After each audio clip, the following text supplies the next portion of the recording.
اور جب سے اس نے ہوش سنبھالا ہے اللہ اس کا الٹا وضو ہی قبول فرما رہا ہے. وہ الٹا وضو کرتا ہے اللہ اس کا قبول فرماتا ہے. درویشوں کی دنیا علیحدہ ہوتی ہے نا, الٹا وضو کر. انہوں نے کہا وہ جو بابا جی کعبے کی طرف ٹانگیں کر کے سو رہے تھے ان کا ماجرا کیا؟ فرمایا وہ اللہ کے نبی حضرت خضر علیہ السلام تھے, اور اللہ ان سے اتنی محبت کرتا ہے اگر وہ کعبے کی چھت پہ بھی چڑھ کے سو جائیں اللہ پھر بھی گوارا فرماتا ہے. اللہ کو ناگوار نہیں گزرتا. وہ حضرت خضر علیہ السلام, تم نے ان کے ساتھ بھی بدتمیزی کا پہلو رکھا. اور فرمایا حضرت جی یہ بتائیں جو مدینے میں کتا جالیوں کے ساتھ منہ لگا کے رو رہا تھا اس کا ماجرا کیا ہے؟ فرمایا وہ تمہارا باپ مولوی محمد قاسم تھا, وہ تمہارا ابا تھا. میں نے جب سے ہوش سنبھالا ہے میں رب سے یہی دعائیں مانگتا ہوں, مولا مجھے مدینے کی حاضری ہو تو کتے کی صورت میں حاضری ہو, تاکہ میں ادب کے ساتھ حضور کی جالیوں سے منہ لگا کے اپنے دکھ کا اور غم ساری دنیا کے دکھا دوں, حضور کو بتا دوں. لوگوں نے دوسری باتیں تو مان لی, کہنے لگے وہ تیسری بات سمجھ میں نہیں آتی, کتے کی صورت آپ کیسے ہو سکتے, آپ تو اشرف المخلوقات ہیں, تو کتے کی صورت آپ کیسے وہاں چلے گئے؟ ہمیں بات سمجھ میں نہیں آتی, ہمیں کوئی نشانی بتائیے. فرمایا مجھے یہ بتاؤ اس کو کتنے ڈنڈے مارے تھے کمر پہ؟ انہوں نے کہا جی 3. آپ نے قمیض اتار کے دکھایا تو کمر پہ 3 نشان موجود تھے, 3 ڈنڈے کے نشان. یہ ہے اللہ والوں کی شان, غوث اعظم کے فقیر کی بات ہے.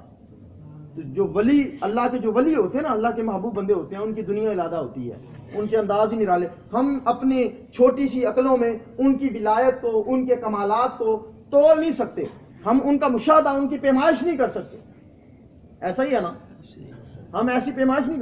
یہ بڑے بدبخت لوگ ہوتے ہیں جو ولیوں کی شانوں کو اپنی عقلوں کے مطابق تولنا شروع کرتے ہیں, اور یہ سارے معاملات. ایسے غوث پاک کے پاس ایک بی بی آئی, اپنا بچہ چھوڑ کے گئی, بابا جی اسے پڑھانا ہے, اپنی طرح بنانا ہے. ایسے غوث پاک 2 مہینے بعد بی بی آئی اور آ کے دیکھا بچہ اس کا چنے کھا رہا ہے, خشک چنے, اور ایسے غوث پاک مرغی تناول فرما رہے ہیں, مرغی کھا رہے ہیں. وہ بی بی بڑی حیران ہوئی, اس نے کہا کیسے استاد ہو, شاگرد کو سوکھے چنے دے رہے ہو کھانے کے لیے اور خود اتنے مرغیاں پلاؤ کھا رہے ہو.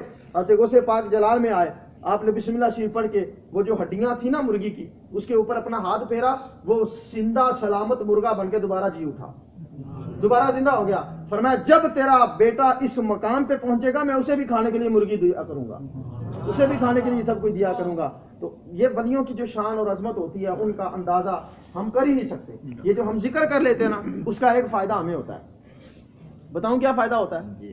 حدیث مصطفیٰ ہے, آقا علیہ السلام نے فرمایا عند ذکر الصالحین تتنزل الرحمہ, جہاں نیک بندوں کا, ولیوں کا ذکر ہوتا ہے وہاں اللہ کی رحمتوں کا نزول ہوتا ہے, وہاں اللہ کی رحمتوں کا نزول ہوتا ہے.